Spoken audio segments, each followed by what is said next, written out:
Friends, कैसे हमारी past की अचीवमेंट हमारे प्रेजेंट और फ्यूचर के लिए बर्डन बन सकती है।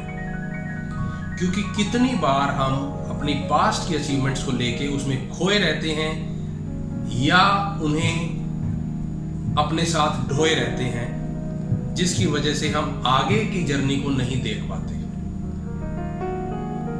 कुछ भी हमने पहले ऐसा कुछ अचीव किया या कुछ ऐसी स्ट्रेटजी थी या कुछ ऐसी हमारी टैक्टिक्स थी कि जिससे हमने कुछ हासिल किया है, और उसी हम पास्ट ग्लोरी में खोए रहते हैं और हम प्रेजेंट में आगे फ्यूचर की तरफ नहीं बढ़ पाते। इसी पॉइंट को दोस्तों मैं एक स्टोरी से समझाता हूं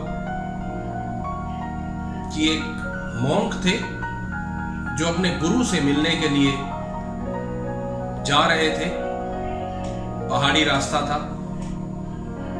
और वो अपनी जर्नी पे जा रहे थे। रास्ते में एक नदी पड़ी जिसे उन्हें क्रॉस करना था। अब वो कैसे क्रॉस करें उन्हें नहीं समझ में आ रहा था। तो उन्होंने इधर उधर देखा, जहां पे उनको एक साइड पे बहुत सारे बैम्बूज के प्लांट्स, ट्रीज दिखाई दिए। तो उन्होंने सोचा चलो मैं इन बैम्बूज को तोड़ता हूं, काटता हूं और इनसे एक बोट टाइप बना लेता हूं जिसपे मैं बैठ के उस नदी के दूसरी तरफ चला जाऊंगा। और ऐसे ही किया। उन्होंने बैम्बूज को काटा और एक प्लेटफॉर्म टाइप बनाया और उसके ऊपर बैठ के उन्होंने नदी को क्रॉस कर लिया।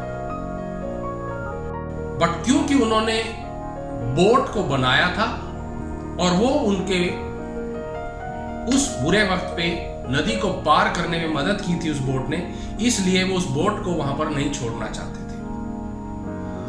तो उन्होंने कहा चलो मैं इसको अपने साथ ही लेकर चलता हूं। अब उन्होंने उसे बांध लिया और उसको खींचते जा रहे थे। कुछ टाइम के बाद पहाड़ी एरिया आ गया जो उन्हें चढ़ना था। अब वो बोट को खींच रहे थे तो चढ़ने में प्रॉब्लम हो रही थी, परंतु उसको बोट को छोड़ना नहीं चाहते थे। फिर उन्होंने सोचा कि चलो इसको खींचने में थोड़ा ज्यादा वो लग रहा है दम, तो क्यों ना मैं इसे अपने सर पे रख लेता हूं, ताकि जिससे मेरे को कम जोर लगेगा और मैं चढ़ जाऊं। उन्होंने उसे बोट को अपने सर पे रखा। अब वो सर पे उठा के चलने लगे। थोड़ी देर चलने के बाद, पहाड़ी चढ़ने के बाद अब उनकी सांस फूलने लगी। तो उन्होंने कहा चलो अब थोड़ी देर मैंने इसे सर पे रख लिया, वापस से खींचना शुरू करता हूं। फिर वो उसे खींचना शुरू करने लगे, बट उसमें भी जोर ज्यादा लग रहा था। वो बोट है, पानी पे तो चल सकती है, लेकिन पहाड़ियों पे उसे घसीटना बहुत मुश्किल होता है। तो ऐसे ही फिर उन्होंने सर पे रखने का सोचा, फिर घसीटा, बट उन्होंने समझ लिया कि मैं इसे कैरी नहीं कर सकता। बट उसके मन में फिर से आया कि मैं इसे कैसे छोड़ दूं, क्योंकि इसी बोट की हेल्प से मैं नदी क्रॉस करके आया। फाइनली वो हाफने लगे और वहां गिर गए। तो दोस्तों ऐसे ही हमारे साथ होता है कि कोई चीज जो हमारे पास्ट में हेल्पफुल थी, चाहे वो हमारी कोई आइडियाज हो या स्ट्रेटजीज भी हो या अचीवमेंट्स हो, हम उन्हें हमेशा कैरी करने की कोशिश करते हैं। और ऐसा कोई जरूरी नहीं है दोस्तों कि जो स्ट्रेटजी हमारी एक बार काम आई थी वही दूसरी बार भी काम आएगी और दूसरी सिचुएशन में भी काम आएगी। हम एक ही मेथड से हर सिचुएशन को नहीं सॉल्व कर सकते, नहीं ओवरकम कर सकते।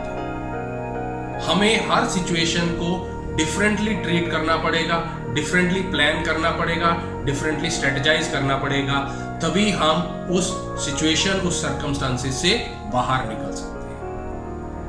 हमें समझदारी से काम लेना चाहिए, ना कि वन फॉर्मूला फॉर ऑल। ऐसा नहीं होता है। अगर आप भी अपने आप को कहीं ऐसे ही उलझे हुए, अटके हुए पा रहे हो, आप अपनी पास्ट ग्लोरीज में, पास्ट अचीवमेंट्स में जा रहे हो, तो उसको वहीं छोड़ो, प्रेजेंट से फ्रेश जर्नी स्टार्ट करो। कैसी लगी है कहानी दोस्तों? कमेंट बॉक्स में अपने कमेंट लिखकर जरूर बताएं और हमारे चैनल को सब्सक्राइब करना ना भूलें और इसे ज़्यादा से ज़्यादा लोगों के साथ भी शेयर करें। धन्यवाद।